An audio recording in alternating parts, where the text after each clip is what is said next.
Festive season ആരംഭിച്ചതോടെ ബഹ്റൈനിലേക്കും ബഹ്റൈനിൽ നിന്നുമുള്ള യാത്രകളിലും വൻ വർധന.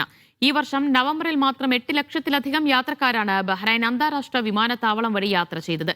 വിമാന സർവീസുകളിലും എയർ കാർഗോ മേഖലയിലും റെക്കോർഡ് വളർച്ചയാണ് ഈ കാലയളവിൽ രേഖപ്പെടുത്തിയിരിക്കുന്നത്.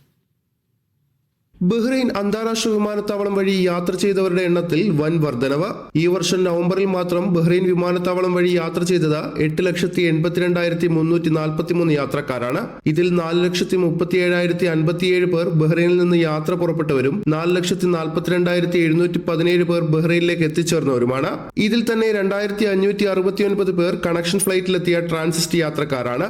ബഹ്റൈൻ ഗതാഗത ടെലികമ്മ്യൂണിക്കേഷൻസ് മന്ത്രാലയമാണ് യാത്രക്കാരുടെ എണ്ണം സംബന്ധിച്ചുള്ള വിശദമായ കണക്കുകൾ പുറത്തുവിട്ടത്. ഫ്ലൈറ്റ് സർവീസുകളുടെ എണ്ണത്തിലും ശ്രദ്ധേയമായ വർധനവാണ് ഉണ്ടായിരിക്കുന്നത്. 8,707 വിമാന സർവീസുകളാണ് നവംബറിൽ മാത്രം ബഹ്റൈൻ വിമാനത്താവളത്തെ ആശ്രയിച്ചത്. 4,367 വിമാനങ്ങൾ ബഹ്റൈനിൽ നിന്ന് പുറപ്പെട്ടപ്പോൾ 4,340 വിമാനങ്ങൾ ബഹ്റൈനിലേക്ക് എത്തിച്ചേർന്നു. ഇതിനു പുറമെ ബഹ്റൈൻ വ്യോമപരിധിയിലൂടെ കടന്നുപോയത് 47,753 വിമാനങ്ങളാണെന്നും കണക്കുകൾ സൂചിപ്പിക്കുന്നു. എയർ കാർഗോ രംഗത്തും ബഹ്റൈൻ വിമാനത്താവളം നേട്ടമുണ്ടാക്കിയിട്ടുണ്ട്. മൊത്തം 38,043 ടൺ എയർ കാർഗോയും എയർമെയിലും നവംബറിൽ ബഹ്റൈൻ വിമാനത്താവളം വഴി കൈമാറ്റം ചെയ്തിട്ടുണ്ട്. ബഹ്റൈൻ അന്താരാഷ്ട്ര വിമാനത്താവളം മേഖലയിലെ പ്രധാന ലോജിസ്റ്റിക് ഹബ്ബായി മാറിക്കൊണ്ടിരിക്കുന്നതിന്റെ സൂചനയാണിതെന്ന് അധികൃതർ വിലയിരുത്തി.